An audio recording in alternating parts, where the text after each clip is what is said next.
Hey friends, I have some fun news. I am writing a book. It's actually a book of fables, which are kind of like short stories with lessons tied into them.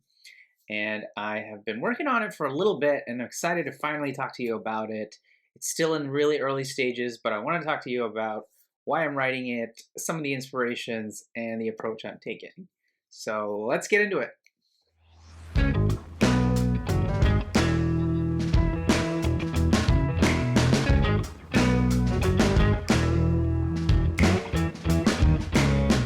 As many people will say, writing a book is a really, really difficult process, torturous even.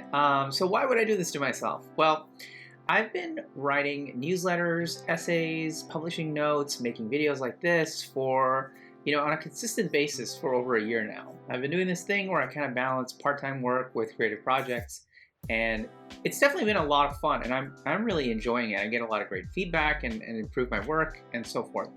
But I did kind of have this feeling that's been kind of growing for a while that I want to do something a little bit more ambitious. I want to work on a larger project, something that would take me, many months instead of just a couple weeks. And there's a few other reasons around why I want to do a project like that. But that was one of the biggest drivers, that I want to kind of leave a mark. I want to make something big that I can really feel proud of. More, if anything, to kind of serve this desire for myself than necessarily to make something that kind of, is brings fame or something like that. I really don't have expectations around that. It's really more about, I have this sort of inner desire and I kind of want to do it justice. I want to, make myself feel like, hey, I hear this sort of urge inside, and you know what? I want to give it a chance. I want to do my best to give it its best chance. So as I've been thinking about this, I actually ran into this program called Writing in Community.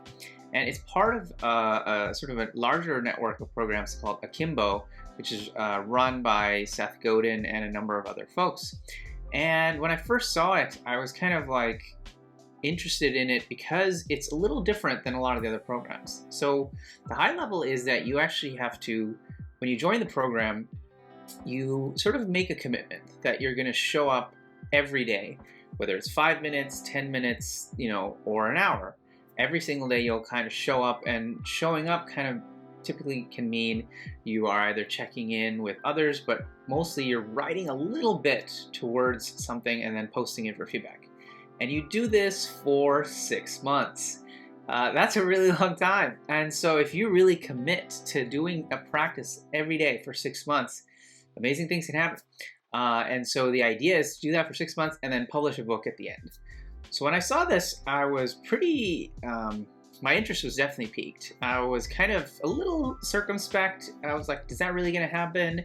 Are you just going to kind of sign up and then fade off? But, so far I've been doing it for about a month now, and it's been really great. I'll talk about that in a second. But I will say that, I wasn't sure if a writing program is what I needed, given that I've been through a number of other writing community programs. But this one is a little different also because it's primarily forum-based. You kind of come post your work and you can tag people and get feedback, and it's really focused on the writing.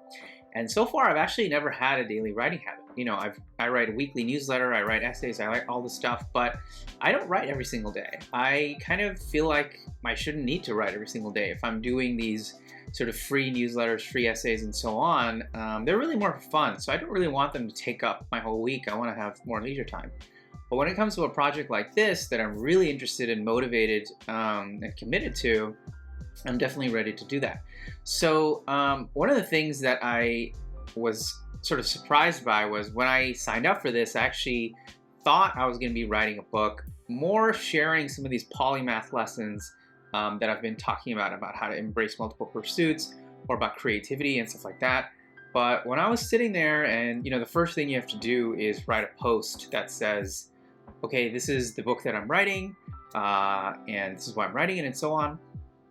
For whatever reason, in that moment, I heard something inside me that said, you know what?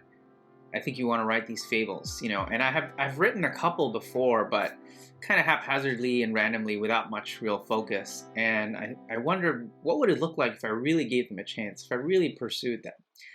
So that's the commitment I've made, and I'm really curious to see how I do. I think 6 months is a really long time, and if I really do kind of continue the practice for that long, I'm confident that something worthwhile will come out of it, at least. So, I want to share a couple of things in terms of inspirations. So, when I talk about fables, there are a lot of sort of famous fable books. The Brothers Grimm has collections, Aesop, and so on and so forth. But the book, if I were to talk about one book, the most important book of my life, really, you can see it in my background in every video, is this book. It's called The Little Prince. You may have heard of it. It's by Antoine de Saint-Exupéry. Now, this book is really special to me just because of the lessons that it shares, the way the story is told. It's about a little prince who kind of goes through a whole journey of discovery and there's all these little lessons that are packed in the story, and it's just beautifully written. I actually think it's the most important book I've ever read, and I've read a decent amount of books. And one of the things that I really like about this is that in addition to having these sort of whimsical sort of tales, their lessons are actually quite profound, and so they're relevant both for adults and for kids. So that's the kind of, I guess, theme or approach that I want to take. And it's certainly not easy, but this book is a big sort of motivation and inspiration for why I want to write the book. Another one is a very obscure book that I found recently called, this is what it looks like, it's called 6 Animal Plays. It was actually published quite a while ago. I can't remember exactly what the date was. Let me check here. It's 1953. So it's been a while since it was published, but it's exactly what it sounds like. It's literally 6 animal plays. They have these really cute, really lovely old style illustrations, which unfortunately the focus is not able to get. But oh, there we go. And I actually had picked up the book for the illustrations, and I was kind of trying to learn from them.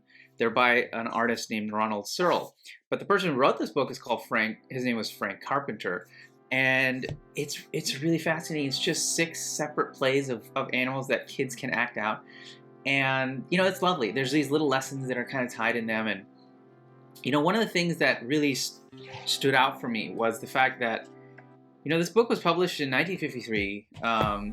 It's 2021 now, so almost 70 years, I guess, since then, and people aren't talking about this book all the time. It's not a bestseller. It's not world famous, but I somehow found it, and it is giving me inspiration right now to write this book.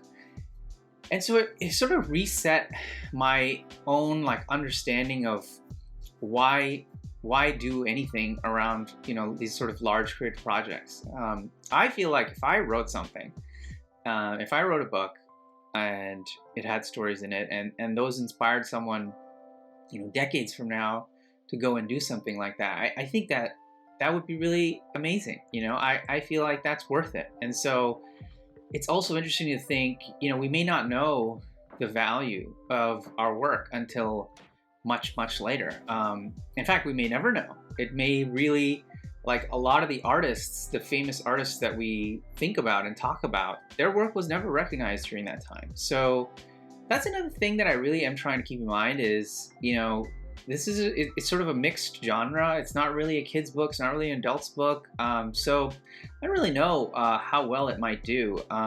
But that's okay. I think the important thing is so far, I've been having a lot of fun with it. I think that's the most important thing. I surprised myself in that I've been able to show up every day, and I really look forward to it. I really have a lot of fun sort of weaving these stories together. And in the month so far, I've actually written 2 new fables. And that's pretty cool because normally it would take me like a few months, just sort of doing it on and off here and there. And it wasn't really a very focused practice. So I'm already quite proud of sort of the progress I've made. And I already have some ideas, and this is relevant to the 3rd book as well that I want to share. I'm hoping that in addition to having a collection of fables, I could have like an overarching story. So I already have a couple ideas of what that might look like, but Here's the third book that you may be familiar with, Alice in Wonderland. And in this case, in this book version, it's called Alice's Adventures in Wonderland. But this is a phenomenal story of stories. There's all these little stories that are kind of hidden, and then you have an overarching narrative, and I really love that. It's very difficult to do, and I'm not quite sure if and how I'll be able to do it with these fables, but I think that it's going to be interesting to see how that sort of propagates. So the last thing I want to talk about is how am I going to share my progress writing this book. So far I've pretty heavily embraced a working in public approach. Like, I would say I'm definitely on the high end of the spectrum. I have a weekly newsletter, I tweet, I publish notes in a digital garden of more rough stuff, I have videos and so forth, and so I'm kind of used to sharing everything all the time. But one of the things I noticed about writing a book is that it's a really difficult process, but it's also kind of precious. Like, you kind of want a little bit of your own space where you can write, and then I share with the sort of small community in that program I'm in, and I kind of feel like it's going well, and I don't really want to change it too much. It is really difficult to figure out, like, okay, I've just finished writing it. Now what do I share? Okay, how do I extract lessons from that? It's pretty intense to do that, and I don't really want to put myself under too much pressure to do that. Even though maybe it would be really helpful to like build up, I guess, awareness and sort of lead gen, I guess, around the book. I feel like the most important thing is that I write the book, that it exists at the end of this 6-month period, and also that I really give it the love, care, and attention that it deserves. I'm less concerned about how the book does, and more concerned that I just do my own sort of vision or desire justice. I just want to do myself justice here, and so in that sense I am feeling a little protective about it. I kind of want to share a little bit, but not too much. So that's why I've been working on it for a little while and haven't really talked about it too much, but I figured it's worth just sharing that this is a thing that's going on, for folks that are following my work. And I might share, like, for example, lessons here and there about the writing process. I do think that as a first-time author, in terms of being published or self-publishing, things like that, I'm going to have to figure out that whole, portion of it. How do I want to publish it? Do I want to start with self-publishing and then so on and so forth? Do I want to set up a pre-order link and all these types of questions?